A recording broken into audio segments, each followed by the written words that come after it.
Hi, I'm Jain, founder of ActiveAllocator, a digital asset allocation and portfolio construction fintech firm. I keep hearing that strategic asset allocation, how much to allocate to each asset class, is a boring, simple exercise. All you need to do is mean variance optimization and just get it out of the way. After all, hundreds of software packages and thousands of firms have been doing it for years. Nothing can be further from the truth. We spent 3 years building the planet's #1 asset allocation methodology, and we did it for a reason. Getting strategic asset allocation right explains over 80% of long-term variance in returns. It is the only thing that matters. I'm going to dispel with popular myths and demonstrate that all asset allocation is not the same. I will give you not one, not two, not 10, but over 20 reasons why we are different and better. Let's start with prevalent wisdom. Prevalent wisdom accepts that historic returns and risks are observable and are measured comparably and accurately across all asset classes. The reality is market prices, hence returns, volatility of returns, and risks for many instruments, especially thinly traded and illiquid investments, are observable only with a lag. So our proprietary algorithms, unlike what others do, utilize observable data to generate true underlying risks. Others assume that returns are accurate and largely marked to market. Typically, assets are continuously traded on exchanges and are highly liquid. We have the New York Stock Exchange not too far behind me. But returns for many strategies are not marked to market daily, understating true risk. Our algorithms correct returns data to assess adjusted long-term statistical properties. Everyone presumes, incorrectly so, that historic returns are independent and identically distributed over time. The past period's return does not influence the current period's return. However, serial correlation, which occurs when returns are interdependent as opposed to being independent across time, reduces volatility and artificially increases risk-adjusted returns, the Sharpe ratio, making some asset classes appear relatively more attractive. It also alters correlation between asset classes. So we unsmooth return series using autoregression and other techniques to correct for serial correlation. There is this widespread belief, and it is that return forecasts are reasonable and accurate. However, return forecasts are subject to idiosyncrasy given manager skill, and they are often inconsistently integrated across asset classes. So we utilize street consensus estimates and spreads, which tend to be more stable over time. We also empower users to express their own investment views to individualize client advice. People also make simplistic assumptions that the covariance matrix is stationary. However, the reality is correlations between asset classes are in a state of continuous change, particularly in times of market stress. Correlations frequently rise and they converge. So we utilize a dynamic near real-time covariance matrix. Folks make a faulty assumption that fund managers operate in inefficient public markets, I beg your pardon. That markets are efficient, that new information is priced immediately. However, active managers often operate in both efficient and inefficient markets. Active managers seek restricted markets to exploit inefficiencies. Our algorithms differentiate expensive market exposure or beta from prized skills or alpha. We distinguish between market exposure and manager skill to implement portfolios that fulfill the strategic asset allocation.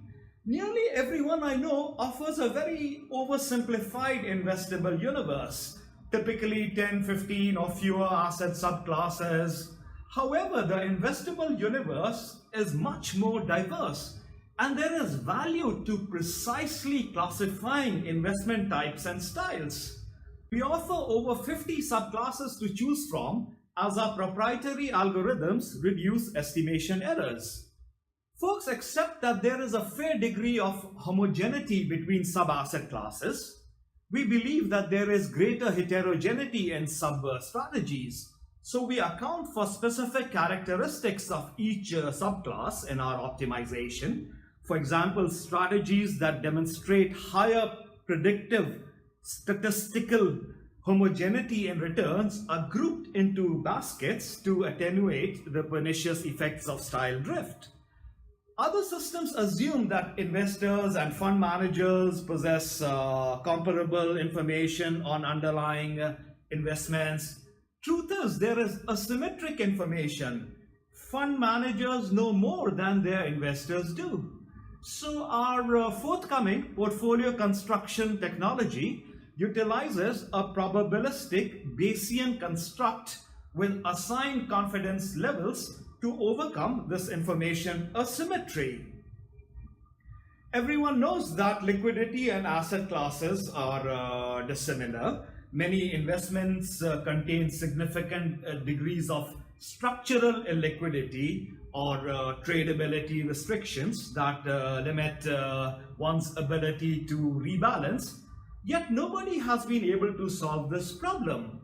So our optimization method extracts a dynamic illiquidity premia to compensate for how far and for how long an illiquid portfolio is from a theoretical efficient frontier.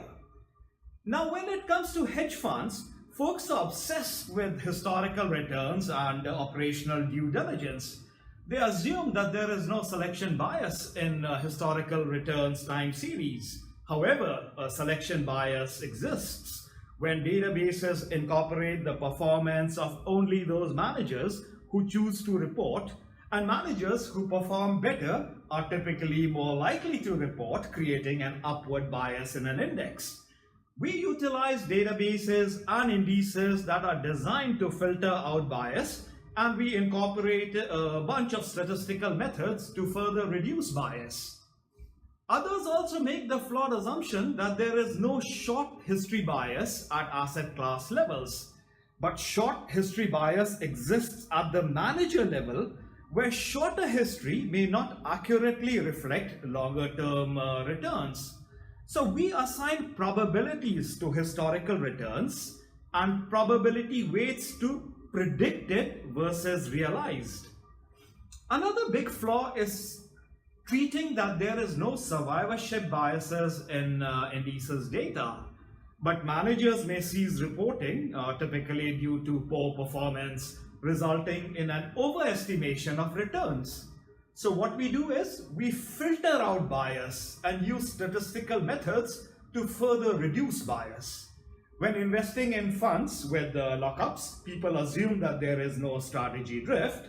However, strategies and funds are subject to incorrect classification over time, leading to bias and misestimation of true risk. We aggregate strategies into more stable units to correct for drift and bias. Another thing is everyone believes that volatility accurately reflects risk, and investors only worry about variance of returns. This is not true. Volatility is just one measure of risk, and it often understates true risk. Historic returns are often negatively skewed and may exhibit fat tails or excess kurtosis. Extreme event tail risk is difficult to quantify, and time series returns, as I said, may be negative with a positive skew and fat tails in distribution, which implies that the probability of an unfavorable deviation from the mean is higher than the normal distribution that we were used to in high school. Volatility also understates sporadic downside risk, which investors care about. So our algorithms optimize for negative skew and kurtosis effects and incorporate extreme, though rare, downside events as well as drawdown periods. Another big flaw is volatility is calculated over long periods of time and people use average historical volatility. However, volatility is time variant and continuously changing. So we account for dynamic volatility, including special issues such as volatility clustering, where large or small changes follow large or small changes. Another flaw is the way people think about market beta. They calculate market factor exposure, beta over long periods. But the reality is, beta to markets is time variant and continuously changing. So we utilize the Kalman filter and other sophisticated approaches from signal theory to calculate time varying beta. Also, to make things simple, people utilize hard-coded portfolio construction constraints to curtail complexity. And what this does is it creates concentrated portfolios.